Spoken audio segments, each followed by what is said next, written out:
শুনছেন গল্প স্বল্প 100.1 FM গোল্ডে।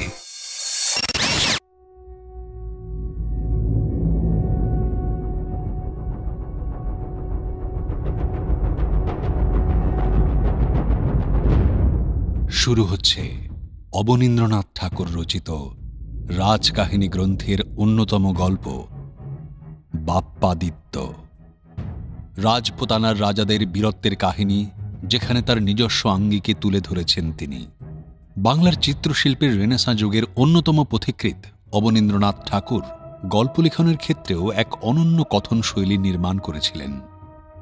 শিশু ও কিশোর মনের উপযোগী ভাষায় যেন শব্দের মাধ্যমে ছবি এঁকেছেন তিনি। ভারত বিখ্যাত পেইন্টিংয়ের পাশাপাশি ক্ষীরের পুতুল, বুড়ো আংলা, রাজকাহিনী, বাংলার ব্রত সহ বহু বিখ্যাত বই লিখেছেন তিনি। প্রসঙ্গত বলে নেওয়া দরকার, এই কাহিনীতে রয়েছে লেখকের নিজস্ব ইতিহাস চেতনা আর লিখন শৈলীর মিশেল। এই গল্পের মাধ্যমে কোনোভাবেই কোনো জাতি, জনজাতি, সম্প্রদায় বা ব্যক্তিকে আঘাত বা উপহাস করা হচ্ছে না। এই গল্পের পাঠে রয়েছেন অর্পণ, বিভিন্ন চরিত্রে কণ্ঠ দিয়েছেন সৌমি, সুদীপ্ত, সেঁয়তী, সোমক, উজ্জ্বল, রাজীব, রিয়া, অপরূপা, অরুণিমা, অমরজিৎ ও অর্ণব। গানে সৌমি, আবহ নির্মাণে অর্পণ। শুরু হচ্ছে গল্প বাপ্পাদিত্য।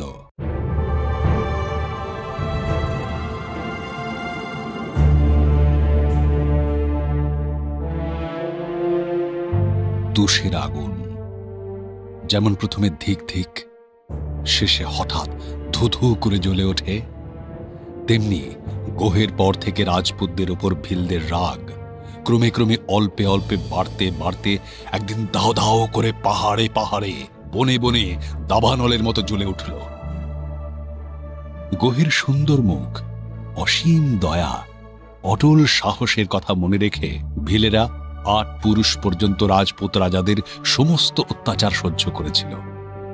যদি কোনো রাজপুত রাজা শিকারে যেতে পথের ধারে কোনো ভিলের কালো বল্লমের খোঁচায় রক্তপাত করে চলে যেতেন, তবে তার মনে পড়ত রাজা গোহ একদিন তাদেরই বংশের একজনকে বাঘের মুখের থেকে বাঁচিয়ে এনে নিজের হাতে বুকের রক্ত মুছে দিয়েছিলেন। যখন কোনো রাজকুমার কোনো একদিন শখ করে গ্রামকে গ্রাম জ্বালিয়ে দিয়ে তামাশা দেখতেন, তখন তাদের মনে পড়ত এক বছর দুর্ভিক্ষের দিনে রাজা গোহ তার প্রকাণ্ড রাজবাড়ি, পরিপূর্ণ ধানের গোলা, আশ্রয়হীন দীন দুঃখী ভিল প্রজাদের জন্য সারা বছর খুলে রেখেছিলেন।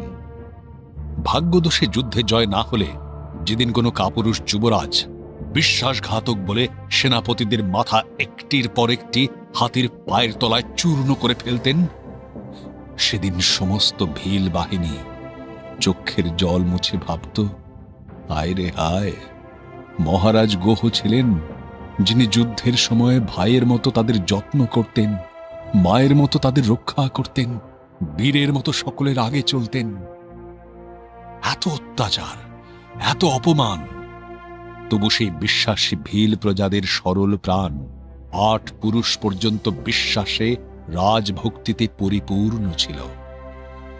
কিন্তু যখন বাপ্পাদিত্যের পিতা নাগাদিত্য রাজসিংহাসনে বসে ঘোর অত্যাচার আরম্ভ করলেন, যখন গরিব প্রজাদের গ্রাম জ্বালিয়ে ক্ষেত উজাড় করে তাঁর মন সন্তুষ্ট হল না, তিনি যখন হাজার হাজার ভিলের মেয়ে দাসীর মতো রাজপুতের ঘরে ঘরে বিলিয়ে দিতে লাগলেন, যখন প্রতিদিন নতুন নতুন অত্যাচার না হলে তার ঘুম হতো না, শেষে সমস্ত ভিলের প্রাণের চেয়ে প্রিয় তাদের একমাত্র আমোদ বনে বনে পশু শিকার, যেদিন নাগাদিত্য নতুন আইন করে একেবারে বন্ধ করলেন, সেদিন তাদের ধৈর্যের বাঁধ ভেঙে পড়ল।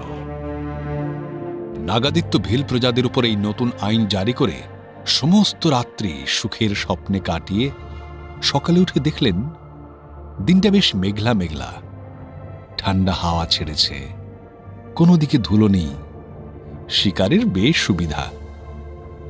নাগাদিত্য তৎক্ষণাৎ হাতি সাজিয়ে দল বল নিয়ে বেরিয়ে পড়লেন। সেদিন রাজার সঙ্গে কেবল রাজপুত, দলের পর দল বড় বড় ঘোড়ায় চড়ে রাজপুত। সামান্য ভিলের একটি ছোট ছেলের পর্যন্ত যাবার হুকুম নেই। শিকার দেখলে খাঁচার ভিতরে চিতাবাঘ যেমন ছটফট করে, আজ এমন শিকারের দিনে ঘরের ভিতরে বসে থেকে ভিলদের প্রাণ তেমনই ছটফট করছে। এই কথা ভেবে নিষ্ঠুর নাগাদিত্যর মন আনন্দে নৃত্য করতে লাগল। মহারাজ নাগাদিত্য দলবল নিয়ে ভেরি বাজিয়ে হই হই শব্দে পর্বতের শিখরে চড়লেন। বজ্রের মতো ভয়ঙ্কর সেই ভেরির আওয়াজ শুনে অন্যদিন মহিষের পাল জল ছেড়ে পালাতো, বনের পাখি বাসা ছেড়ে আকাশে উঠত, হাজার হাজার হরিণ প্রাণ ভয়ে পথ ভুলে ছুটতে ছুটতে যেখানে শিকারী সেইখানে এসে উপস্থিত হতো। ঘুমন্ত সিংহ জেগে উঠত, বাঘ হাঁকার দিত। শিকারীরা কেউ বল্লম হাতে মহিষের পিছনে, কেউ খাঁড়া হাতে সিংহের সন্ধানে ছুটে চলত। কিন্তু নাগাদিত্য আজ বারবার ভেরি বাজালেন, বারবার শিকারীর দল চিৎকার করে উঠল। তবু সেই প্রকাণ্ড বনে একটিও বাঘের গর্জন, একটিও পাখির ঝটাপট কিংবা হরিণের খুরের খুটখাট শোনা গেল না। মনে হল সমস্ত পাহাড় যেন ঘুমিয়ে আছে। রাগে নাগাদিত্যর দুই চোখ লাল হয়ে উঠল। তিনি দলবলের দিকে ফিরে বললেন, ঘোড়া ফেরাও। অসন্তুষ্ট ভিল প্রজা এই বনের সমস্ত পশু অন্য পাহাড়ে তাড়িয়ে নিয়ে গেছে। চলো আজ গ্রামে গ্রামে নগরে নগরে পশুর সমান ভিলের দল শিকার করিকে। মহারাজার রাজহস্তি সুর দুলিয়ে কান কাঁপিয়ে পাহাড়ের উপর ইদরপুরের দিকে ফিরে দাঁড়াল। তার পিঠের উপর সোনার হাওদা, জরির বিছানা হীরের মতো জ্বলে উঠল। তখন চারদিকে ঘোড়ায় চড়া রাজপুতের 200 বল্লম সকালের আলোয় ঝকমক করতে লাগল। নাগাদিত্য হুকুম দিলেন, চালাও। তখন কোথা থেকে গভীর গর্জনে সমস্ত পাহাড় যেন ফাটিয়ে দিয়ে প্রকাণ্ড একটা কালো বাঘ, যেন একজন ভিল সেনাপতির মতো সেই অত্যাচারী রাজার পথ আগলে পাহাড়ের সুঁড়ি পথে রাজহস্তির সম্মুখে এসে দাঁড়াল। নাগাদিত্য মহা আনন্দে ডান হাতে বল্লম নিয়ে হাতির পিঠে ঝুঁকে বসলেন। কিন্তু তার হাতের বল্লম হাতেই রইল। বনের অন্ধকার থেকে কালো চামরে সাজানো প্রকাণ্ড একটা তীর তার বুকের একদিক থেকে আরেক দিক ফাটিয়ে দিয়ে শনশন শব্দে বেরিয়ে গেল। অত্যাচারী নাগাদিত্য ভিলদের হাতে প্রাণ হারালেন। তারপর চারিদিক থেকে হাজার হাজার কালো বাঘের মতো কালো কালো ভিল ঝোপঝাড়ের আড়াল থেকে বেরিয়ে রাজপুতের রক্তে পাহাড়ের গা রাঙা করে তুললে। একজনও রাজপুত বেঁচে রইল না। কেবল সোনার সাজ পরা মহারাজ নাগাদিত্যর কালো একটা পাহাড়ি ঘোড়া অন্ধকার সমুদ্রের সমান ভিল সৈন্যের মাঝ দিয়ে ঝড়ের মতো রাজবাড়ির দিকে বেরিয়ে গেল। রাজমহিষী তখন ইদরপুরে কেল্লার ছাদে রাজকুমার বাপ্পাকে কোলে নিয়ে সন্ধ্যার হাওয়ায় বেরিয়ে বেড়াচ্ছিলেন। আর এক একবার যে পাহাড়ে মহারাজ শিকারে গিয়েছেন সেই দিকে চেয়ে দেখছিলেন। একসময় হঠাৎ পাহাড়ের দিকে একটা গোলমাল উঠল। তারপর রানী দেখলেন সেই পাহাড়ের রাস্তায় বনের অন্ধকার থেকে মহারাজার কালো ঘোড়াটি তীরের মতো ছুটে বেরিয়ে ঝড়ের মতো কেল্লার দিকে ছুটে আসতে লাগলো। পিছনে তার শত শত ভিল, কারো হাতে বল্লম, কারো হাতে বা তীর ধনুক। মহারানী দেখলেন কালো ঘোড়ার মুখ থেকে সাদা ফেনা চারিদিকে মুক্তোর মতো ঝরে পড়ছে। তার বুকের মাঝ থেকে রক্তের ধারা ধুলোয় ছড়িয়ে যাচ্ছে। তারপর দেখলেন আগুনের মতো একটা তীর তার কালো চুলের ভিতর দিয়ে ধনুকের মতো তার সুন্দর বাঁকা ঘাড় সজোরে বিঁধে ঘোড়াটিকে মাটির সঙ্গে গেঁথে ফেললেন। রাজার ঘোড়া কেল্লার দিকে মুখ ফিরিয়ে ধুলোর উপরে ধরফর ধরফর করতে লাগলো। ঠিক সেই সময় মহারানীর মাথার উপর দিয়ে একটা বল্লম শনশন শব্দে কেল্লার ছাদের উপর এসে পড়ল। রাজমহিষী ঘুমন্ত বাপ্পাকে ওড়নার আড়ালে ঢেকে তাড়াতাড়ি উপর থেকে নেমে এলেন। চারিদিকে অস্ত্রের ঝনঝনি আর যুদ্ধের চিৎকার উঠল। সূর্যদেব মালিয়া পাহাড়ের পশ্চিম পারে অস্ত গেলেন। সে রাত্রি কি ভয়ানক রাত্রি! সেই মালিয়া পাহাড়ের উপর অসংখ্য ভিল আর মাঝে গুটিকতক রাজপুত প্রাণপণে যুদ্ধ করতে লাগলেন। আর অন্ধকার রাজপুরে নাগাদিত্যের বিধবা মহিষী 5 বছরের রাজকুমার বাপ্পাকে বুকে নিয়ে নির্জন ঘরে বসে রইলেন। তিনি কতবার কত দাস দাসের নাম ধরে ডাকলেন, কারো সাড়া শব্দ নেই। মহারাজের খবর জানবার জন্য তিনি কতবার কত প্রহরীকে চিৎকার করে ডাকলেন, প্রহরী, কে কোথায় আছো? কিন্তু তারা সকলেই যুদ্ধে ব্যস্ত। মহারানীর ঘরের ভিতর দিয়ে ছুটে গেল, তবু তার কথায় কর্ণপাত করলে না। রানী তখন আকুল হৃদয়ে কোলের বাপ্পাকে ছোট একখানি উটের কম্বলে ঢেকে নিয়ে অন্দরমহলের চন্দন কাঠের প্রকাণ্ড দরজা সোনার চাবি দিয়ে খুলে বাইরে উঁকি মেরে দেখলেন রাত্রি অন্ধকার, রাজপুরী অন্ধকার, প্রকাণ্ড প্রকাণ্ড পাথরের খিলান, তার মাঝে গজদন্তের কাজ করা বড় বড় দরজা খোলা হাঁ হাঁ করছে। অত বড় রাজপুরী, যেন জনমানব নেই। মহারানী অবাক হয়ে এক হাতে বাপ্পাকে বুকে ধরে আর হাতে সোনার চাবির গোছা নিয়ে খোলা দরজায় দাঁড়িয়ে রইলেন। হঠাৎ সে অন্ধকারে কার পায়ের শব্দ শোনা গেল।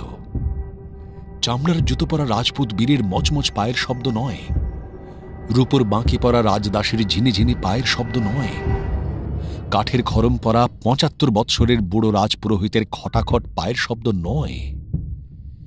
এ যেন চোরের মতো, সাপের মতো খুসখাস খিটখিট পায়ের শব্দ। মহারানী ভয় পেলেন। দেখতে দেখতে অসুরের মতো এক ভীল সর্দার তাঁর সম্মুখে উপস্থিত হল। মহারানী জিজ্ঞাসা করলেন, কে তুই? কি চাস? ভীল সর্দার বাঘের মতো গর্জন করে বললে, জানিস না আমি কে? আমি সেই দুঃখী ভীল যার মেয়েকে তোর মহারাজা দাসীর মতো চিতরের রাজাকে দিয়ে দিয়েছে। আজ কি সুখের দিন! এই হাতে নাগাদিত্যের বুকে বল্লম বসিয়েছি, আজ এই হাতে তার ছেলে শুদ্ধ মহারানীকে দাসীর মতো বেঁধে নিয়ে যাব।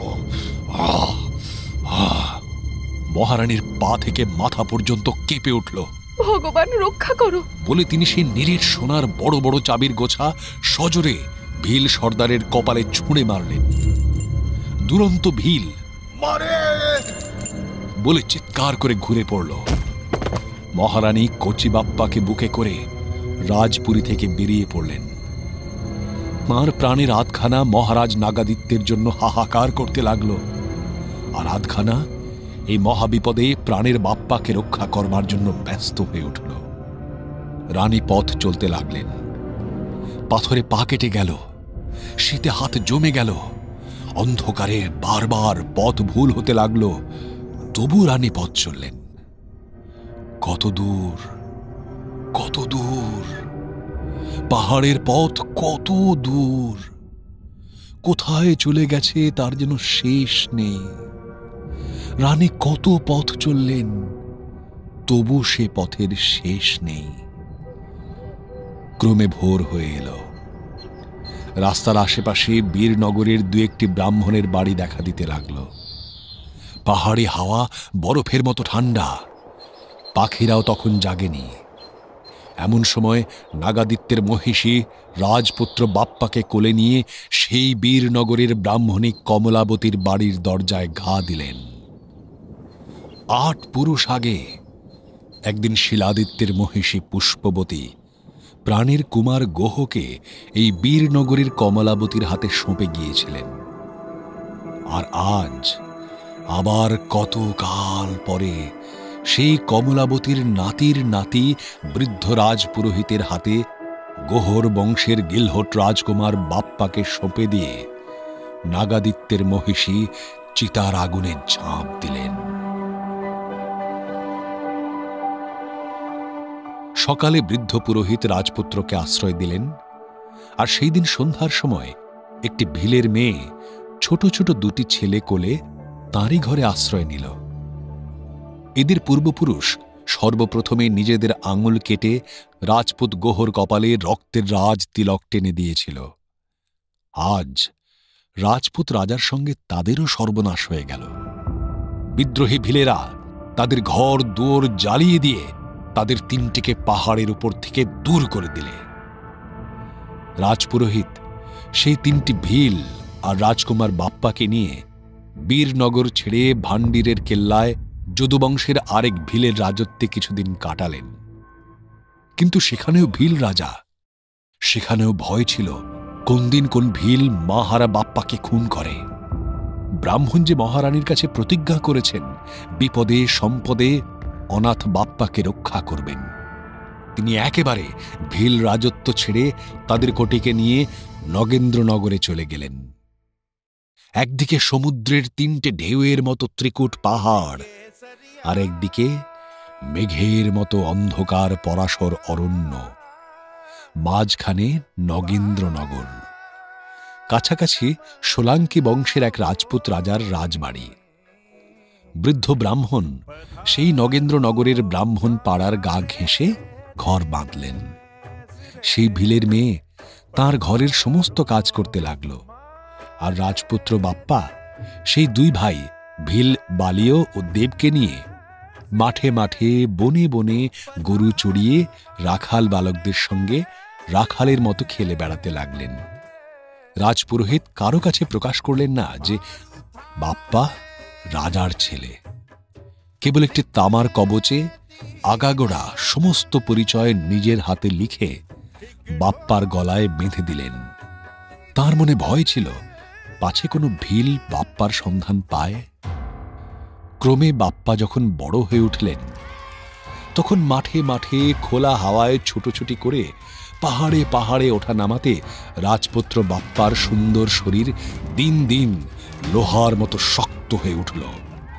যখন তিনি খ্যাপা মোষ এক হাতে ঠেকিয়ে রাখতে পারতেন, সমস্ত রাখাল বালক যখন রাজপুত্র বলে না জেনেও রাজার মতো বাপ্পাকে ভয় ভক্তি সেবা করতে লাগল, তখন ব্রাহ্মণ অনেকটা নিশ্চিন্ত হলেন।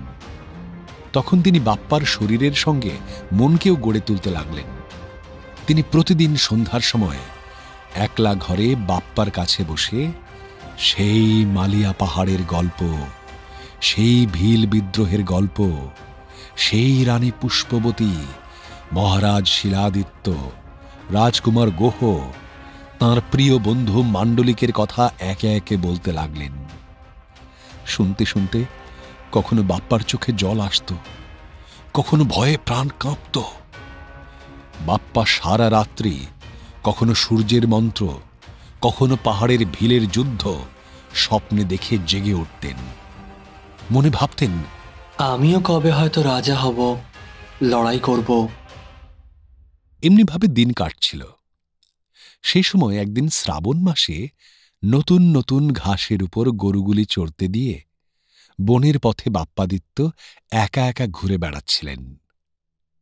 সেদিন ঝুলন পর্ব, রাজপুতদের বড় আনন্দের দিন।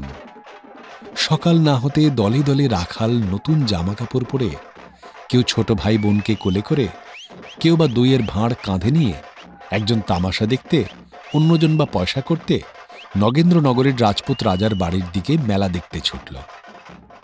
বাপ্পা প্রকাণ্ড বনে একলা রইলেন। তাঁর প্রাণের বন্ধু দুটি ভাই ভিল বালিয় ও দেব দিদির হাত ধরে এই আনন্দের দিনে বাপ্পাকে কতবার ডাকলে। ভাই, তুই কি রাজবাড়ি যাবি? বাপ্পা শুধু ঘাড় নাড়লেন। না, যাব না। হয়তো তার মনে হয়েছিল, আমার ভাই নেই, বোন নেই, মা নেই, আমি কার হাত ধরে কাকে নিয়ে আজ কিসের আনন্দের মেলা দেখতে যাব? কিন্তু যখন বালিয় আর দেব ভিলনি দিদির সঙ্গে হাসতে হাসতে চলে গেল, যখন সকালের রোদ মেঘের আড়ালে ঢেকে গেল, বাপ্পার একটিমাত্র গাই চড়তে চড়তে যখন মাঠের পর মাঠ পার হয়ে বনের আড়ালে লুকিয়ে পড়ল, যখন বনে আর সারা শব্দ নেই, কেবল মাঝে মাঝে ঝিঝির ঝিনে ঝিনে পাতার ঝুরু ঝুরু, সেই সময়ে বাপ্পার বড়ই একা একা ঠেকতে লাগল। তিনি উদাস প্রাণে ভিলনি দিদির মুখে শোনা ভিল রাজত্বের একটি পাহাড়ি গান ছোট একটি বাঁশের বাঁশিতে বাজাতে লাগলেন। সেই গানের কথা বোঝা গেল না, কেবল ঘুম পাড়ানি গানের মতো তার বুনো সুরটা মেঘলা দিনে বাদলা হাওয়ায় মিশে স্বপনের মতো বাপ্পার চারিদিকে ভেসে বেড়াতে লাগল। আজ যেন তার মনে পড়তে লাগল ওই পশ্চিমের দিকে, যেখানে মেঘের কোলে সূর্যের আলো ঝিকিমিকি জ্বলছে, যেখানে কালো কালো মেঘ পাথরের মতো জমাট বেঁধে রয়েছে, সেইখানে সেই অন্ধকার আকাশের নিচে তাদের যেন বাড়ি ছিল। সেই বাড়ির ছাদে চাঁদের আলোয় তিনি মায়ের হাত ধরে বেরিয়ে বেড়াতেন। সে বাড়ি কি সুন্দর, সে চাঁদের কি চমৎকার আলো, মায়ের কেমন হাসি মুখ। সেখানে সবুজ ঘাসে হরিণছানা চড়ে বেড়াত, ঘাসের উপরে টিয়ে পাখি উড়ে বসত, পাহাড়ের গায়ে ফুলের গোছা ফুটে থাকত। তাদের কি সুন্দর রং, কি সুন্দর গলা। বাপ্পা সজল নয়নে মেঘের দিকে চেয়ে চেয়ে বাঁশের বাঁশিতে ভিলের গান বাজাতে লাগলেন। বাঁশির করুণ সুর কেঁদে কেঁদে কেঁপে কেঁপে বন থেকে বনে ঘুরে ঘুরে বেড়াতে লাগল। সেই বনের একধারে আজ ঝুলন পূর্ণিমায় আনন্দের দিনে সোলাঙ্কি বংশের রাজার মেয়ে সখীদের নিয়ে খেলে বেড়াচ্ছিলেন। রাজকুমারী বললেন, শুনেছিস ভাই, বনের ভেতরে রাখাল রাজা বাঁশি বাজাচ্ছে?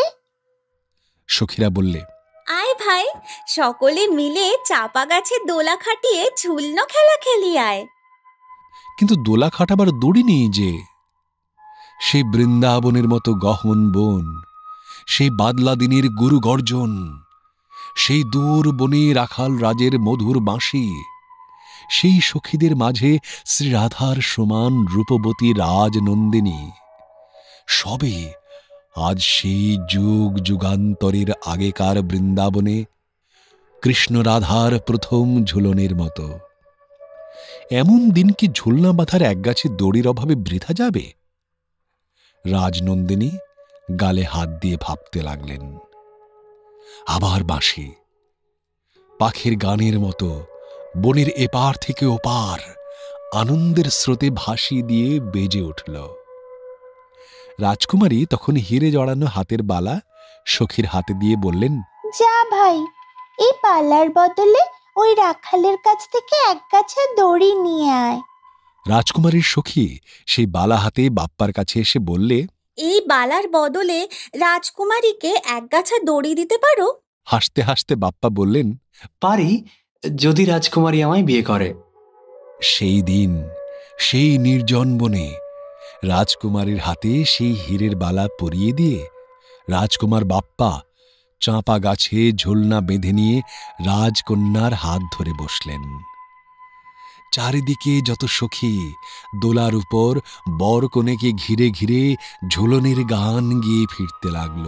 আজ কি আনন্দ, আজ কি আনন্দ, আজ কি আনন্দ, আজ কি আনন্দ, ঝুলत ঝুलन श्यामर चंद, ঝুলत ঝুलन श्यामर चंद, आज की आनंद, आज की आनंद, आज की आनंद, आज की आनंद।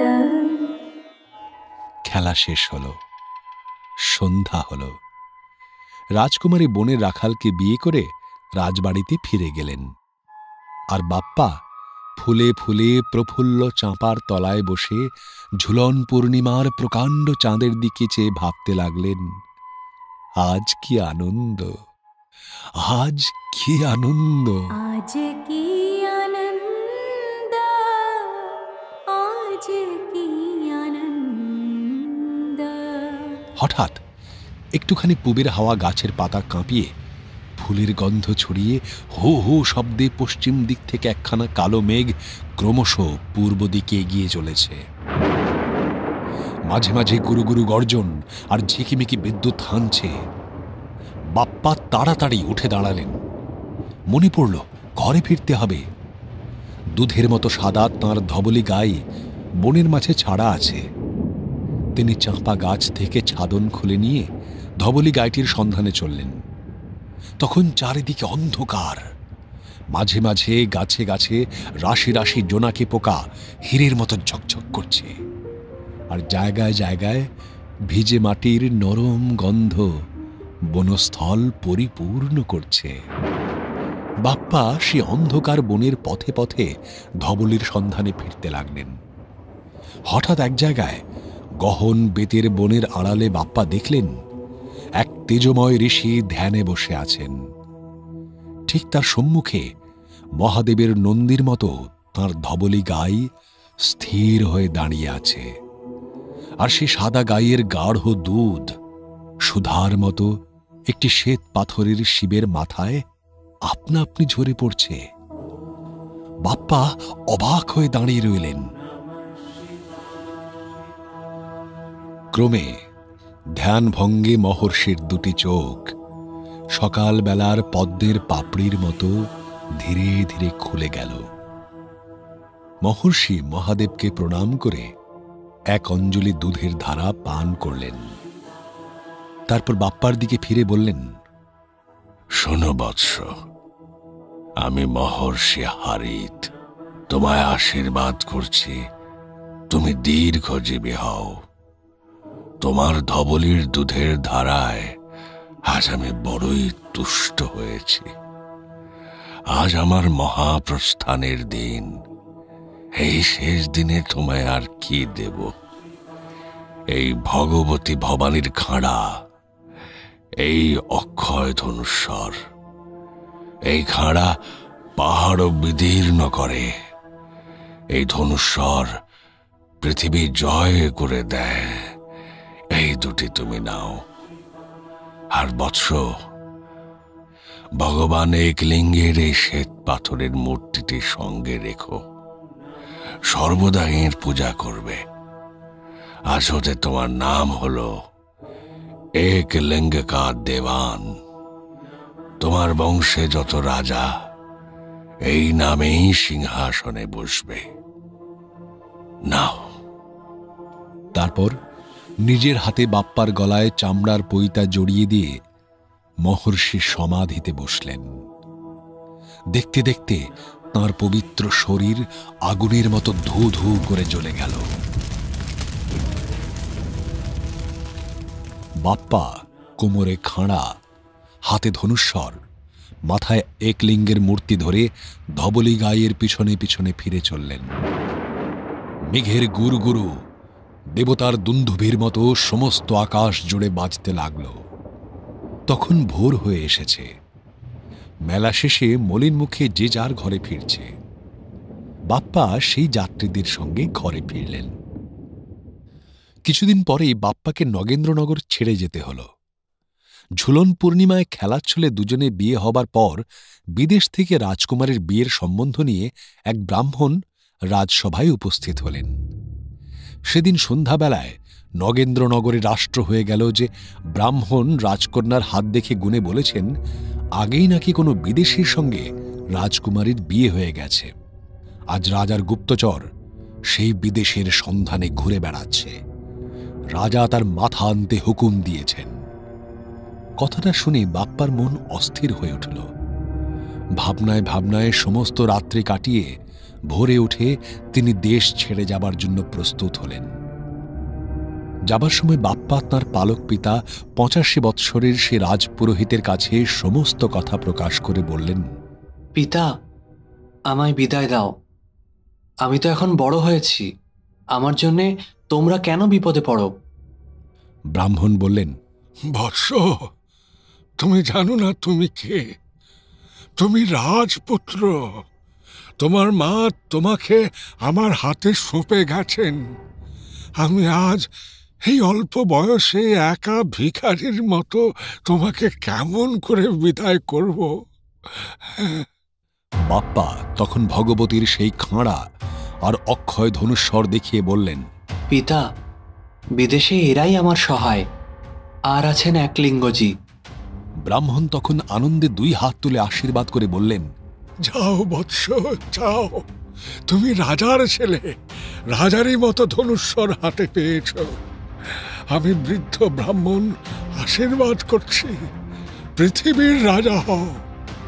কিন্তু হ্যাঁ, যদি কেউ তোমার পরিচয় চায়, তবে গলার কবজ খুলে দেখিয়ে দিও কোন পবিত্র বংশে তোমার জন্ম, তোমার পূর্বপুরুষেরা কোন রাজ সিংহাসন উজ্জ্বল করে গেছেন। যাও, যাও বৎস, সুখে থাকো। ব্রাহ্মণের কাছে বিদায় হয়ে ভিলনি দিদির কাছে বিদায় নিতে চললেন। কিন্তু সেখানে বিদায় নেওয়া ততটা সহজ হল না। অনেক কাঁদা কাটার পর ভিলনি দিদি বললেন, বাপ্পারে, যদি যাবি তবে তোর 2 ভাই বালিও আর দেবকে সাথে নে। ওরে বাপ্পা, তোকে একা ছেড়ে দিতে প্রাণী আমার কেমন করে যে। তারপর 3 জনের হাতে 3 খানে পোড়া রুটি দিয়ে ভিলনি দিদি 3টি ভাইকে বিদায় করলেন। বালিও ও দেবকে সঙ্গে নিয়ে বাপ্পা গহন বনে চলে গেলেন। সেখানে বড় বড় পাথরের থামের মতো প্রকাণ্ড প্রকাণ্ড গাছের গুঁড়ি আকাশের দিকে ঠেলে উঠেছে। কোথাও ময়ূর ময়ূরী বন আলো করে উড়ে বেড়াচ্ছে, কোথাও আস্ত ছাগল গিলে প্রকাণ্ড একটা অজগর স্থির হয়ে পড়ে আছে, কোথাও বাঘের গর্জন, কোথাও বা পাখির গান। এক জায়গায় সবুজ ঘাসে সোনার রোদ, আর জায়গায় কাজলের সমান নীল অন্ধকার। বালিও ও দেবকে সঙ্গে নিয়ে বাপ্পা কখনো বনের মনোহর শোভা দেখতে দেখতে, কখনো মহা মহা বিপদের মাঝখান দিয়ে ভগবতী ভবানীর খাঁড়া হাতে নির্ভয়ে চললেন। সেই প্রকাণ্ড পরাশর অরণ্য পার হতে তাঁর 3 দিন 3 রাত কেটে গেল। রাজপুত্র বাপ্পা সেই 3 দিন 3 খানে পোড়া রুটি খেয়ে কাটিয়ে দিলেন। তারপর গ্রামের পর গ্রাম, দেশের পর দেশ পার হয়ে কত বর্ষা, কত শীত পথে পথে কাটিয়ে বাপ্পা মেবারের মৌর্য বংশীয় রাজা মানের রাজধানী চিতোরনগরে উপস্থিত হলেন। সেখানে তখন মুসলমানের সঙ্গে যুদ্ধের মহা আয়োজন হচ্ছে।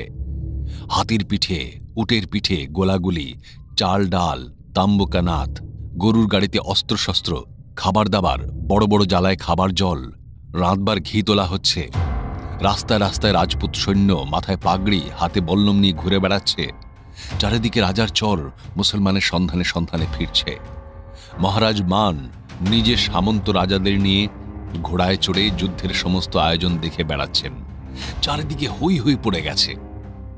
এত গোলমাল, এত লোকজন, এমন প্রকাণ্ড নগর, এত বড় বড় পাথরের বাড়ি বাপ্পা এ পর্যন্ত কখনো দেখেননি। নগেন্দ্রনগরে বাড়ি ছিল বটে, কিন্তু তার মাটির দেওয়াল।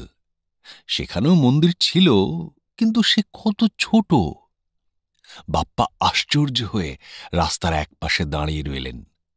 বালিও আর দেব বড় বড় হাতি দেখে অবাক হয়ে হাঁ করে রইল। সেই সময় রাজা মান ঘোড়ায় চড়ে সেই রাস্তায় উপস্থিত হলেন। সাদা ঘোড়ার সোনার সাজ মাটিতে লুটিয়ে পড়ছে, মাথায় রাজছত্র ঝলমল করছে, 2 দিকে 2 জন ময়ূর পাখার চামড় দোলাচ্ছে। বাপ্পা ভাবলেন, রাজার সঙ্গে দেখা করবার এই ঠিক সময়। তিনি তৎক্ষণাৎ বালিও ও দেবের হাত ধরে রাস্তার মাঝে উপস্থিত হয়ে ভগবতী ভবানীর খাঁড়া কপালে স্পর্শ করে মহারাজকে প্রণাম করলেন। রাজামান জিজ্ঞাসা করলেন, কে তুমি, কি চাও?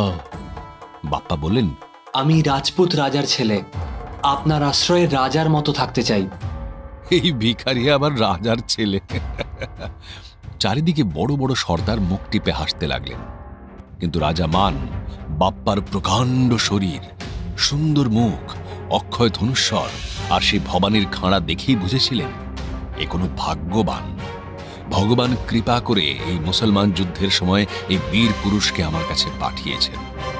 মান রাজা তৎক্ষণাৎ নিজের জরির শাল বাপ্পার গায়ে পরিয়ে দিয়ে একটা কালো ঘোড়া বাপ্পার জন্য আনিয়ে দিলেন। বাপ্পা বললেন, মহারাজ, আমার ভিল ভাইদের জন্য ঘোড়া আনিয়ে দিন। তারপর বালিও ও দেবকে ঘোড়ায় চড়িয়ে বাপ্পা সে কালো ঘোড়ায় উঠে বসলেন। সমস্ত সৈন্য সামন্ত ও সেনাপতির মাথার উপর বাপ্পার প্রকাণ্ড শরীর, সমুদ্রের মাঝে পাহাড়ের মতো প্রায় আধখানা জেগে রইল। তখন রাস্তার লোক দেখে বলতে লাগলো, হ্যাঁ, বীর বটে, যেমন চেহারা তেমনি শরীর। চারিদিকে ধন্য ধন্য পড়ে গেল। কেবল রাজার যত সেনাপতি মাথার উপরে রাজবেশ মোড়া সে ভিখারিকে দেখে মান রাজার উপর মনে মনে অসন্তুষ্ট হলেন। রাজা দিন দিন বাপ্পাকে যতই সুনয়নে দেখতে লাগলেন, যতই তাকে আদর অভ্যর্থনা করতে লাগলেন, ততই সেনাপতিদের মন হিংসার আগুনে পুড়তে লাগল। ক্রমে মুসলমানদের সঙ্গে যুদ্ধের দিন উপস্থিত হল। সেদিন রাজসভায় দেশ বিদেশের যত সামন্ত রাজা, যত বুড়ো বুড়ো সেনাপতি একমত হয়ে মান রাজার সম্মুখে দাঁড়িয়ে বললেন, মহারাজ, আমরা অনেক সময় অনেক যুদ্ধে তোমার জন্য প্রাণ দিতে গিয়েছি। সে কেবল তুমি আমাদের ভালোবাসতে বলে, আমাদের বিশ্বাস করতে বলে। কিন্তু মহারাজ, আজ তুমি সেই ভালোবাসা ভুলে একজন পথের ভিখারিকে আমাদের সকলের উপরে বসালে। বাপ্পা যদি আজ তোমার প্রাণের চেয়ে প্রিয়, সকলের চেয়ে বিশ্বাসী হয়, তবে আমাদের আর কাজ কি? বাপ্পাকে এই মুসলমান যুদ্ধে সেনাপতি করো তুমি। আমাদের বীরত্ব তো অনেকবার দেখা আছে, এবার নতুন সেনাপতি কেমন করে যুদ্ধ করেন সেটা দেখা যাক। মহারাজ মান চিরবিশ্বাসী রাজভক্ত সর্দারদের মুখে হঠাৎ এই নিষ্ঠুর কথা শুনে বজ্রাহতের মতো স্তব্ধ হয়ে বসে রইলেন। তার আর কথা বলার শক্তি থাকল না। তখন সেই প্রকাণ্ড রাজসভায় এই বিদ্রোহী সর্দারদের মধ্যস্থলে 15 বৎসরের বীর বালক বাপ্পাদিত্য উঠে দাঁড়িয়ে বললেন, শুনুন মহারাজ, আজ রাজস্থানের প্রধান প্রধান সর্দারেরা রাজসভায় দাঁড়িয়ে বলছেন, এই ঘোর বিপদের সময় বাপ্পাই এবার সেনাপতি হয়ে যুদ্ধ চালান। তবে তাই হোক। রাজা মান হতাশের মতো চারিদিকে চেয়ে দেখলেন। তারপর ধীরে ধীরে বললেন, তবে তাই হোক।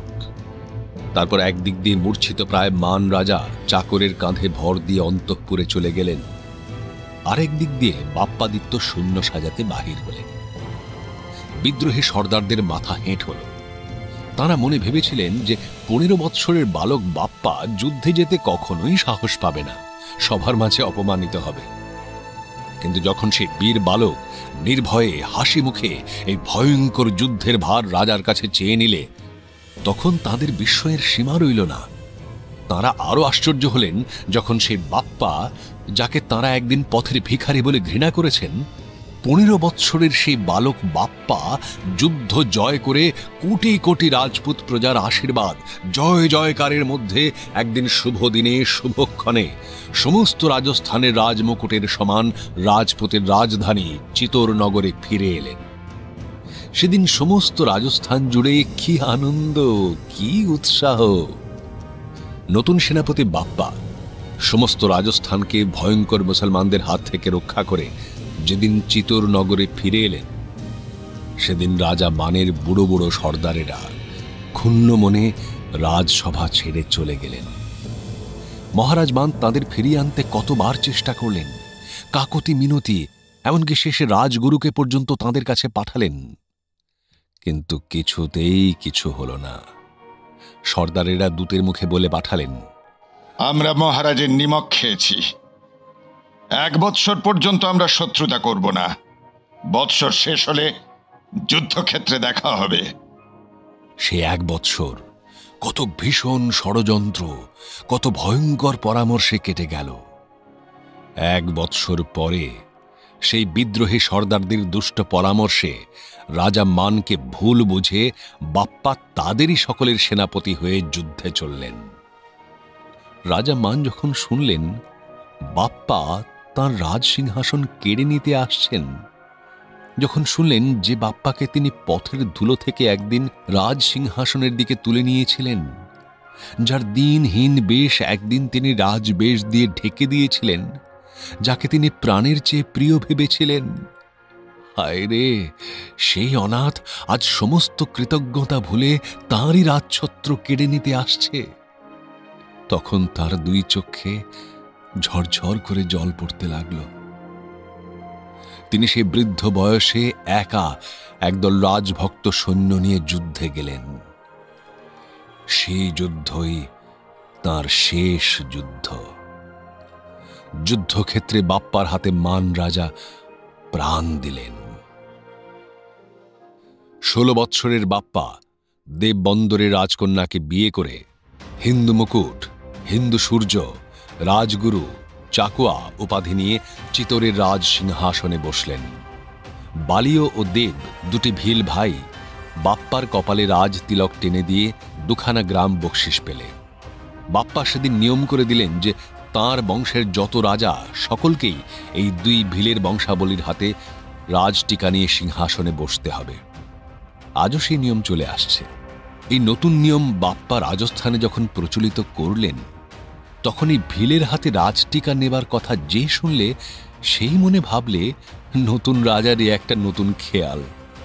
কিন্তু মান রাজার সভাপণ্ডিতেরা ভাবলেন, এনে কি তবে গিলহট রাজকুমার গুহের বংশীয়? সূর্যবংশী তো ভিলের হাতে রাজটিকা নেওয়ার নিয়ম ছিল জানি। মহারাজ বাপ্পা নাগাদিত্যের মহিষী চিতোর রাজকুমারীর ছেলে নয় তো? রাজা মান বাপ্পার মায়ের ভাই মামা নয় তো? ছি ছি ছি ছি ছি, বাপ্পা কি অধর্ম করলেন! চোরের মতন মামার সিংহাসন নিজে নিয়ে নিলেন।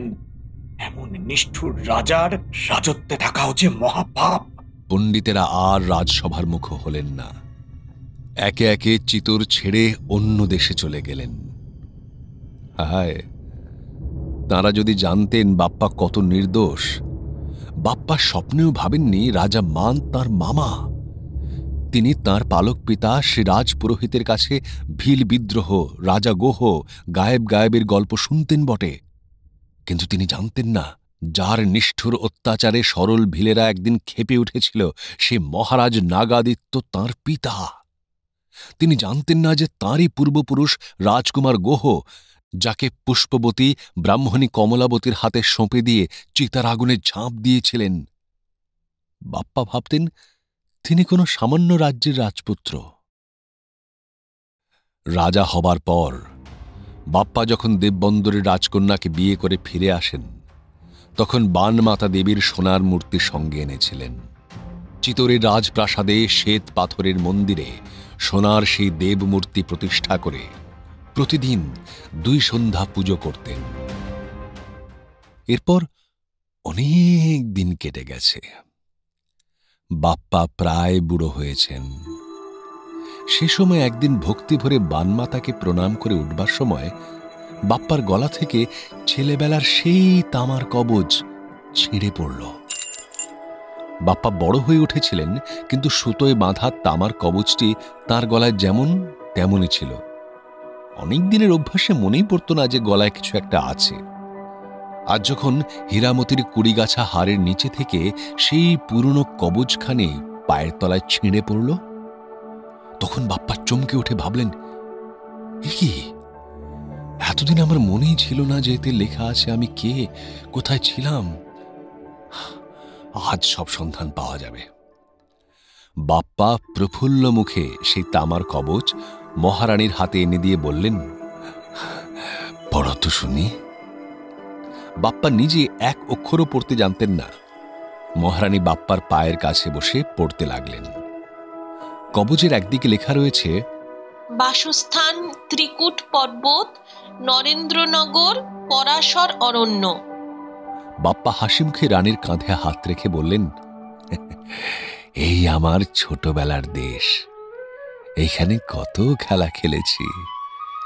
সেই ত্রিকুট পাহাড়, সেই 80 বৎসরের বৃদ্ধ ব্রাহ্মণের গম্ভীর মুখ, নগেন্দ্রনগরে ঝুলন পূর্ণিমার সেই জ্যোৎস্না রাত্রি, সেই সোলাঙ্কি রাজকুমারীর মধুর হাসি স্বপ্নের মতো আমার এখনো মনে আসে। কতবার কত লোককে জিজ্ঞাসা করেছি, কিন্তু পৃথিবীতে 3টে চূড়ো পাহাড় কত আছে, কে তার সন্ধান পাবে? আমি যদি বলতে পারতাম যে সেই মেঘের মতো 3টে পাহাড়ের ঢেউকে ত্রিকূট বলে, যদি বলতে পারতাম সেই ছোট শহরের নাম নগেন্দ্রনগর, যদি জানতে পারতাম সেই ঘন বন যেখানে আমি রাখালদের সঙ্গে খেলে বেড়াতাম, যেখানে ঝুলন পূর্ণিমায় সোলাঙ্কি রাজকুমারীকে বিয়ে করেছিলাম সেটি পরাশর অরণ্য, তবে তো কোনো গোলই হতো না। হায় হায়, জন্মাবধি লেখাপড়া না শিখে এই ফল। এতকাল পরে কি আর সেই বৃদ্ধ ব্রাহ্মণ, সেই সোলাঙ্কি রাজনন্দিনীকে ফিরে পাব? পড়ো তো শুনি আর কি লেখা আছে। রানী কবজের আরেক পিঠ উল্টে পড়তে লাগলেন। জন্মস্থান মালিয়া পাহাড়, পিতা নাগাদিত্য, মাতা চিতর কুমারী, নাম বাপ্পা। মহারানীর বড় বড় চোখ মহাবিস্ময়ে আরো বড় হয়ে উঠল।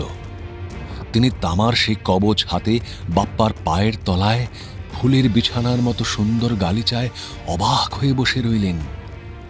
আর গজদন্তের পালঙ্কের উপর বাপ্পা ডান হাতের আঙুলে 1 ফোঁটা রক্তের মতো বড় একখানা লাল আংটির দিকে চেয়ে ভাবতে লাগলেন, হায় হায়, কি পাপ করেছি!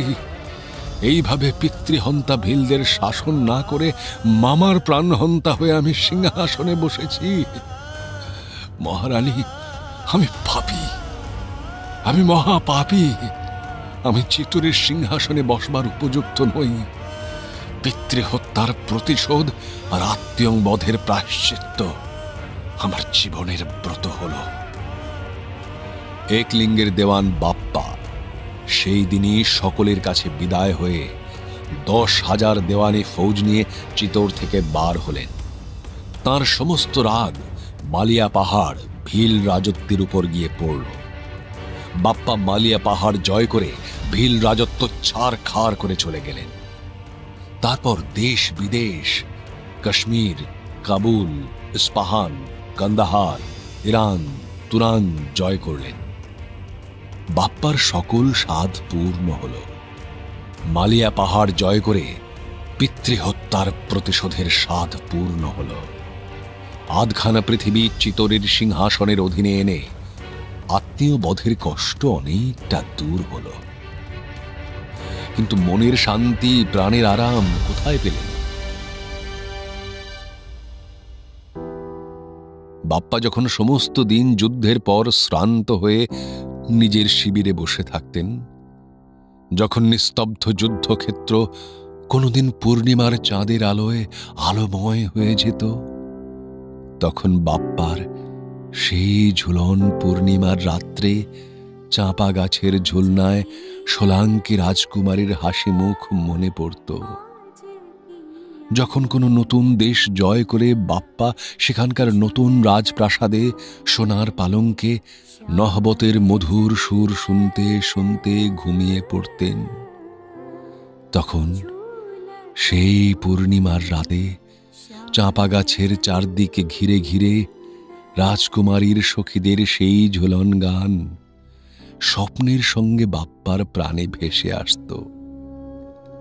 শেষে যেদিন তিনি নগেন্দ্রনগরে গিয়ে দেখলেন তাদের পাতার কুটির মাটির দেওয়াল মাটির সঙ্গে মিশে গেছে, যখন দেখলেন সোলাঙ্কি রাজবাড়ি জনশূন্য, নিস্তব্ধ অন্ধকার হয়ে পড়ে আছে, সে রাজকুমারীও নেই, সে সখীও নেই, তখন বাপ্পার মন একেবারে ভেঙে গেল। তিনি শান্তিহারা পাগলের মতো সেই দিগ্বিজয়ী সৈন্য নিয়ে শান্তির আশায় এদেশ ওদেশ ঘুরে বেড়াতে লাগলেন। চিতোরের প্রকাণ্ড রাজপ্রাসাদ, শূন্য সিংহাসন, আর অন্দরে একা মহারানীকে নিয়ে পড়ে রইল। এইরকম দেশে বিদেশে ঘুরতে ঘুরতে বাপ্পা একদিন বল্লভীপুরে গায়নী নগরে, যেখানে 2 ভাই বোন গায়েব গায়েবী পৃথিবীর আলো প্রথম দেখেছিলেন, সেইখানে উপস্থিত হলেন। একদিন 16 বৎসর বয়সে রাজা মানের সেনাপতি হয়ে বাপ্পা মুসলমান সুলতান সেলিমের সমস্ত সৈন্য এই গায়নী নগর থেকে তাড়িয়ে চিতরে ফিরে গিয়েছিলেন। আজ কত বৎসর পরে যখন কালো চুলে পাক ধরেছে, যখন চোখের কোলে কালি পড়েছে, গায়ের মাংস লোল হয়েছে, পৃথিবী যখন তার কাছে অনেকটা পুরনো হয়ে এসেছে, সেই সময় বাপ্পা আর একবার সেই গায়নী নগরে ফিরে এলেন। গায়নী নগর দেখে বাপ্পার সেই দুটি ভাই বোন গায়েব গায়েবের গল্প মনে পড়ল। বাপ্পাদিত্য সে সূর্যকুণ্ডের জলে সূর্য পূজা করে গায়নী রাজপ্রাসাদে শ্বেত পাথরের শয়ন মন্দিরে বিশ্রাম করতে গেলেন। হঠাৎ অর্ধেক রাত্রে কার একটি মধুর গান শুনতে শুনতে বাপ্পার ঘুম ভেঙে গেল। তিনি শয়ন মন্দির থেকে পাথরের ছাদে বেরিয়ে দাঁড়ালেন। সম্মুখে মুসলমানদের প্রকাণ্ড মসজিদ জ্যোৎস্নার আলোয় ধপধপ করছে। আকাশে আধখানি চাঁদ, চারিদিক নিশুতি। বাপ্পা জ্যোৎস্নার আলোয় দাঁড়িয়ে গান শুনতে লাগলেন। তার মনে হল এই গান যেন কোথায় শুনেছেন। হঠাৎ দক্ষিণের হাওয়ায় গানের কথা আর স্পষ্ট হয়ে বাপ্পার কানের কাছে ভেসে এলো। বাপ্পা চমকে উঠে শুনলেন, এই যে সেই গান, নগেন্দ্রনগরী রাজপুত রাজকুমারীর ঝুলন গান। বাপ্পা ছাদের উপর ঝুঁকে দাঁড়ালেন। নিচে দেখলেন এক ভিখারিনী রাস্তায় দাঁড়িয়ে গাইছে। বাপ্পা তৎক্ষণাৎ সেই ভিখারিনীকে ডেকে পাঠালেন। সেই চাঁদের আলোয় নির্জনে শ্বেত পাথরের ছাদে পথের ভিখারিনী রাজ্যেশ্বর বাপ্পার সম্মুখে এসে দাঁড়াল। বাপ্পা জিজ্ঞাসা করলেন, কে তুমি? কে তুমি? তুমি কি নগেন্দ্রনগরের সোলাঙ্কি রাজকুমারী? তুমি কি কখনো ঝুলন পূর্ণিমায় এক রাখাল বালককে বিয়ে করেছিলে? ভিখারিনী অনেকক্ষণ এক দৃষ্টে বাপ্পার মুখের দিকে চেয়ে রইল। তারপর একটুখানি হেসে বলল, মহারাজ, অর্ধেক রাত্রে ভিখারিনীকে ডেকে এ কি তামাশা?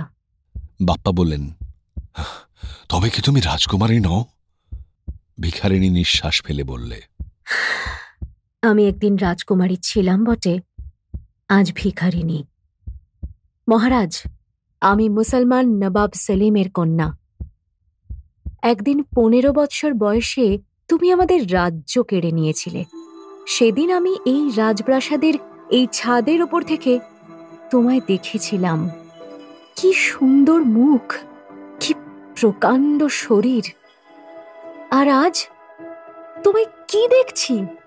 সে শরীর নেই, সে হাসি নেই। এমন দশা তোমার কে করলে? কোন রাজপুত কুমারীর আশায় তুমি পাগলের মতো ঘুরে বেড়াচ্ছ? বাপ্পা বললেন, সে কথা থাক, তুমি আবার সেই গান গাও। ভিখারিনী গাইতে লাগলো, আজ কি আনন্দ, আজ কি আনন্দ, ঝুলত ঝুলনে শ্যামর চন্দ, ঝুলত ঝুলনে শ্যামর চন্দ। বাপ্পা সমস্ত দুঃখ ভুলে সেই ভিখারিনীর মুখের দিকে চেয়ে রইলেন। আজ কি আনন্দ, আজ কি আনন্দ, ঝুলত ঝুলনে শ্যামর চন্দ, ঝুলত ঝুলনে শ্যামর চন্দ। গান শেষ হল। বাপ্পা বললেন,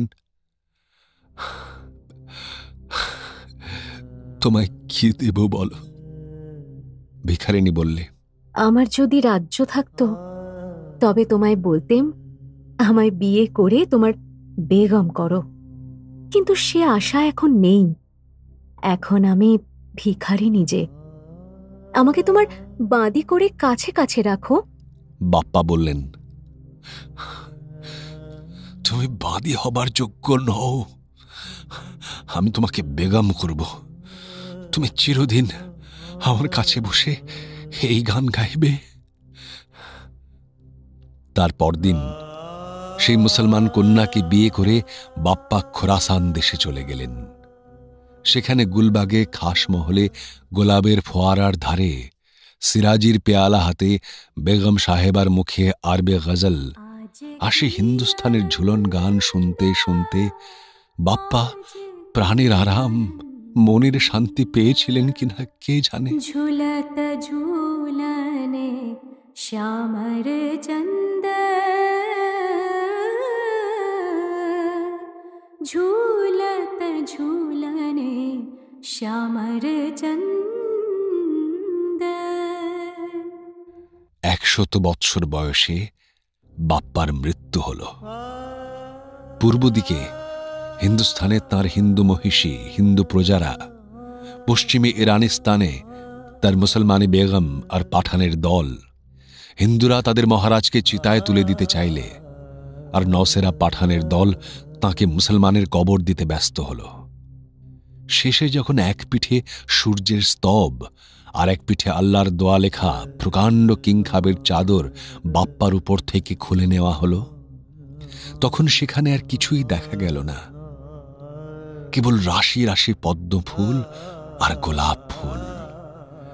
চিতোরের মহারানী সেই পদ্ম ফুল বানমাতাজির মন্দিরে মানস সরোবরের জলে রেখে দিলেন। ইরানি বেগম একটি গোলাপ ফুল শখের গুলবাগে খাসমহলের মাঝে গোলাপ ফুলের ফোয়ারার ধারে পুঁতে দিলেন। আর সেই দিন হিন্দুস্থান ও ইরানিস্তানের মধ্যস্থলে হিন্দুকুশ পর্বতের শিখরে হিরে জহরতে মোড়া এক রাজার শরীর চিতার উপরে তুলে দিয়ে এক সন্ন্যাসিনী বললেন, সখী, তোরা সেই গান গা। চারদিকে 4 সন্ন্যাসিনী ঘিরে ঘিরে গাইতে লাগল। আজ কি আনন্দ, আজ কি আনন্দ, আজ কি আনন্দ, আজ কি আনন্দ, ঝুলত ঝুলন শ্যামর চন্দ, ঝুলত ঝুলন শ্যামর চন্দ। সন্ন্যাসিনী সেই সোলাঙ্কি রাজকুমারী, আর সেই রাজদেহ বাপ্পার মৃতদেহ। দুজনে চিরদিন দুজনের সন্ধানে ফিরেছিলেন, কিন্তু ইহলোকে তাদের মিলন হয়নি।